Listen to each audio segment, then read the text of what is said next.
D, E, F are the midpoints of the side BC, CA, AB respectively of triangle ABC।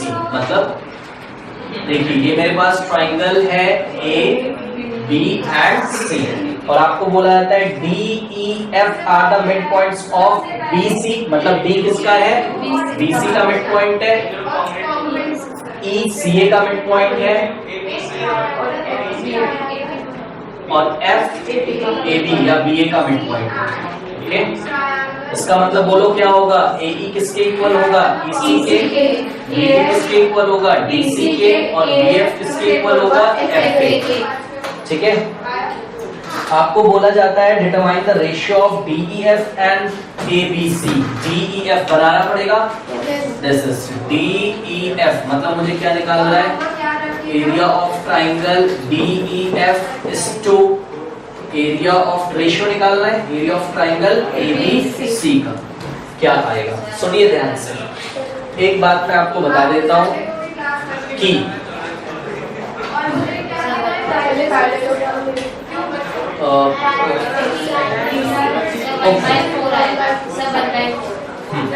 देखिए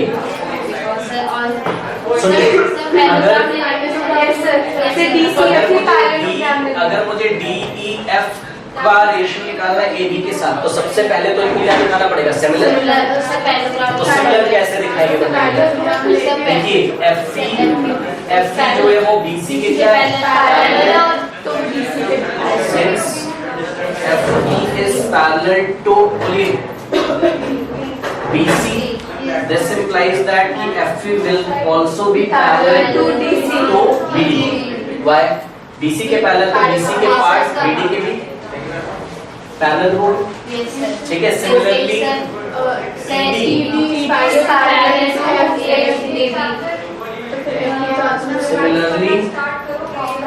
ED is parallel to AB। Parallel क्यों समझ में आ रहा है ना? पहले ओके, तो AD is parallel to AB, this implies बोलिए ED is also parallel to BF। सुनिए इससे क्या प्रूफ हो गया? इससे प्रूफ हो गया, देखिए पैरेललोग्राम को दो तरीके से पैरेललोग्राम दिखाया जा सकता है, या तो आपको ऑपोजिट साइड्स के जो ऑपोजिट पेयर हैं जो उसको पैरेलल दिखा दीजिए, या तो केवल एक ही साइड के पेयर को पैरेलल भी दिखा दो, इक्वल भी दिखा दो। तो हमने इसको इसके पैरेलल दिखाया, तो इसका मतलब ये पैरेललोग्राम है। सुनिएगा ध्यान से, एक बात मैंने शायद नहीं कराई है वो भी सुन लीजिए। अगर किसी ट्राइंगल में किसी दो साइड्स के मिड पॉइंट को मिलाने वाली जो लाइन होती है वो तीसरे के पैरेलल तो होती है, उसकी आधी भी, उसकी हाफ भी हो, ये भी याद रखिए। बताया मैंने? नहीं बताया? नहीं बताया तो सुन लीजिए, मेरे को याद नहीं। ठीक है, ओके, तो ये हो गया। दिस इंप्लाइज दैट, बोलिए BDEF is a parallelogram. Okay, ये क्या बन गया है? पैरेललोग्राम। पैरेललोग्राम होने से क्या फायदा है बताइए?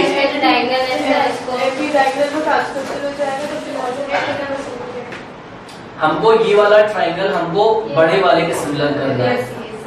कैसे करें? अच्छा ठीक ओके। हाँ, इसका मतलब देखिए एंगल E किसके इक्वल हो गया? ऑपोजिट एंगल्स आ गए। ठीक है, similarly AFDE is also parallelogram। Similarly AEDF is also, वो मैं करके नहीं दिखा रहा हूँ, आप कर सकते हो। और इसका मतलब A किसके इक्वल होगा? D के। ठीक है, बस एंगल लग गया या नहीं लगा? लग गया। कौन से दो ट्राइंगल? ओके, डजंट मैटर, आप देख लीजिएगा। ओके, देखिए इसका मतलब इन ट्राइंगल, ध्यान से देखिए, ABC and in triangle DEF, देख सकते हो आप, A angle A is equals to angle B angle B is equals to angle E, तो by angle similarity triangle ABC, triangle ABC similar to, अब ध्यान से नाम रखना है, A किसके इक्वल था? D, ठीक है। B किसके इक्वल था? E के। कैसे? Opposite sides of opposite angles of parallelograms are equal, तो क्या हो गया? B किसके इक्वल है? E के, और बचा कौन? F, तो जो बचा वाला होगा वो C के इक्वल होगा, वो C के क्या होगा? इक्वल। ठीक।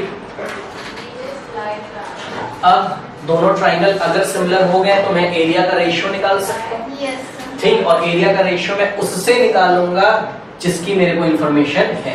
तो मुझे क्या इंफॉर्मेशन है कि जो EF है वो BC का क्या है? हाफ।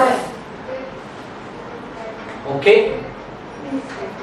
क्योंकि देखिए छोटे वाले ट्राइंगल में D के सामने कौन आ रहा है? E, और छोटा वाला ट्राइंगल में एंगल D इक्वल किसके था? A के, तो करस्पॉन्डिंग साइड्स कौन सी होगी?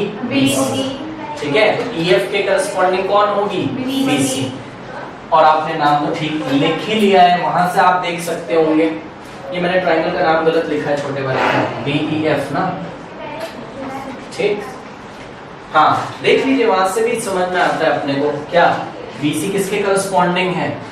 EF के। चाहे एंगल से मैच कर लो, चाहे अगर आपने नाम ठीक से लिखा है तो वहां से मैच कर लीजिए। तो बोलिए क्या हो जाएगा? Area of triangle, no ABC नहीं पूछा उन्होंने, DEF और ABC, ये भी आपको एग्जाम में ध्यान रखना। अगर वो DEF टू ABC रेशियो पूछता है तो DEF को ऊपर रखना है, ABC को नीचे, तो क्वेश्चन पढ़ लीजिएगा। वो ABC टू DF पूछता है तो ABC को ऊपर, DF को नीचे, ये भी आपको ध्यान रखना है।